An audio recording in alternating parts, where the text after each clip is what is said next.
Okay, so now that you would have been get a little familiar with Canvas, you would have played around with the interface. Now you want to create your course. You click on the Start New Course button and you name your course.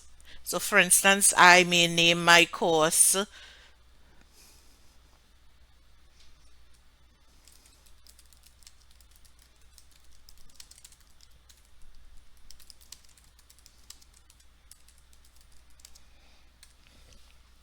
and once I click Create,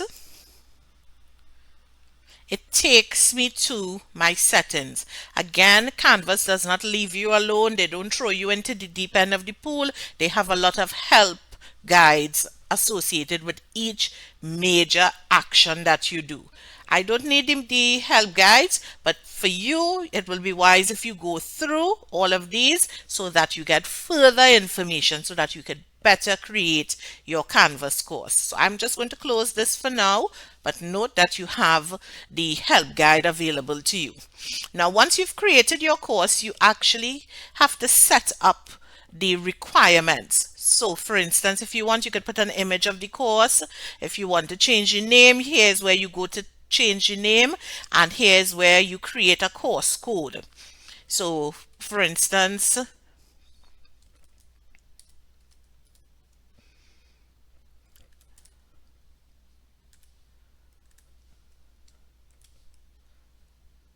right, so I gave my course a code PD 2024-1, meaning it's the first of many professional development courses. This course code is very similar to your subject course code that we're currently in, the EDK 2030 course.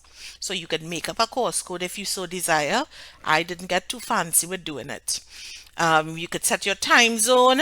You could decide if you want it to be a course or a term. Like I said, because you're using this for professional development, in particular for the assignment, you may want to select course. But if you plan to use it for teaching and learning, when you create a new course, you could say term and it will run for an entire school term.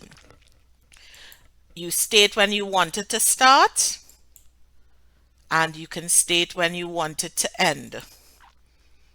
So for me, I'm ending it at the end of the semester. Right, and here you can put in various requirements. Again, because it's your course and you don't want anybody to go in there and just do whatever they want, you read these carefully and decide if you would like to restrict them from viewing the course before the start date, if you want to restrict them from viewing the course after the end date. So for instance, where I use the professional version of Canvas, we restrict our students from getting into the course before the start date. So even though they register and all of those things, they are not able to see the Canvas page until the first day of school or the first day of orientation. So you could restrict if you so desire. And again, you have your language and all of these things that you can go ahead. So from here, you can set whether you want your course to be an on-campus course or online or a blended course. And in this case, it will be a blended course. And then if you want, you could create what we call learning path for students. And if you want, go look up what learning path is about, and you could do all of those things. How do you want your students to enroll? Since this is professional development, you may want them to self-enroll.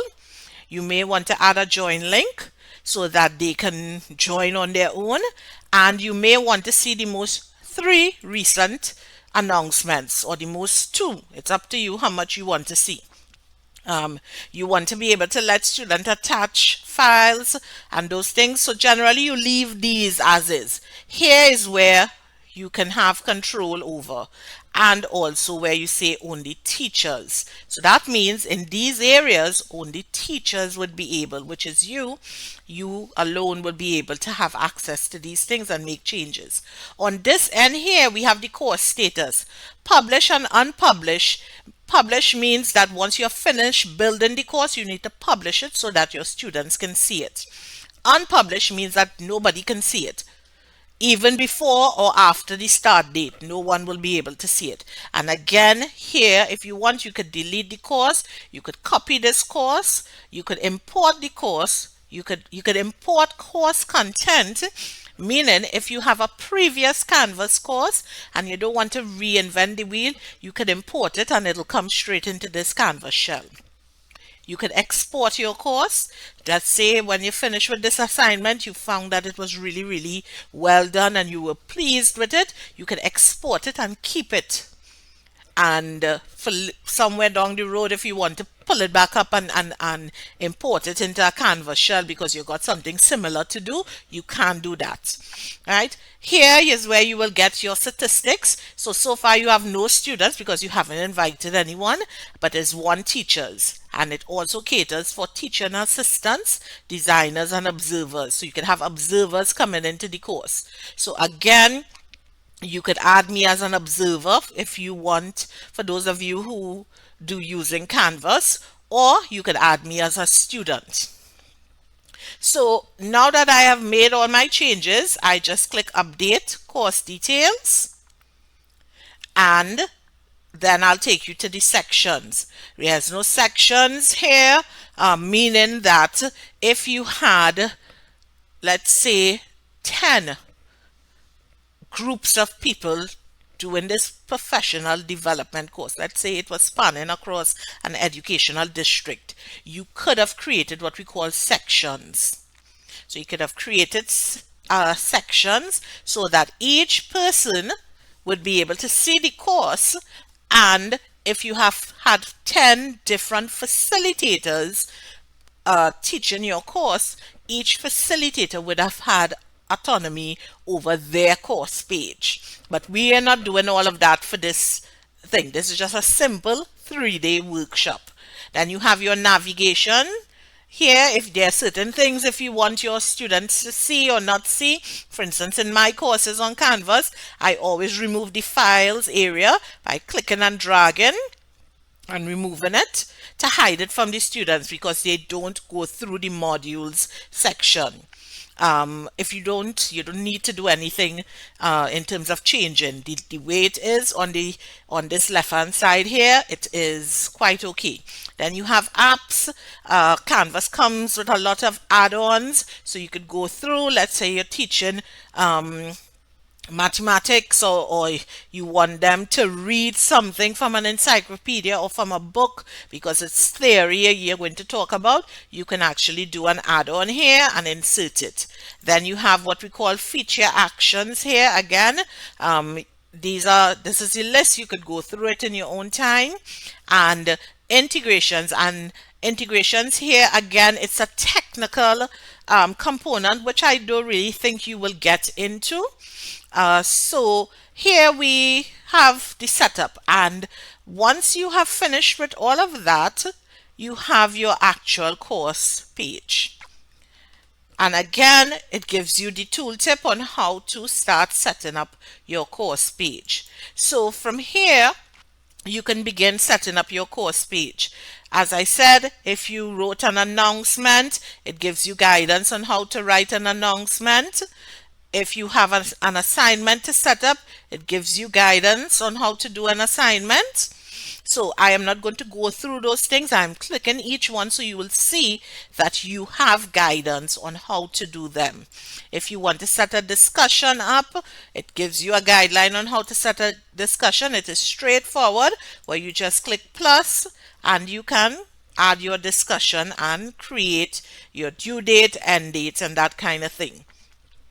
In terms of your grades, as long as you've started adding students to your page, their names are going to fill up here.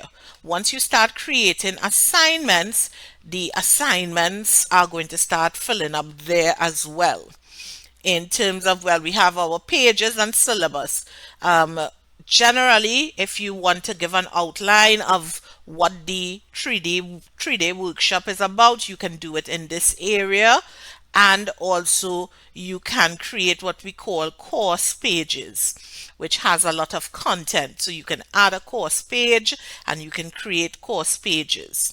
And then you can create modules. Since it's a 3-day workshop, you may want to do module 1, module 2, module 3. If you remember on my Google Classroom, I had it set up as 3 modules.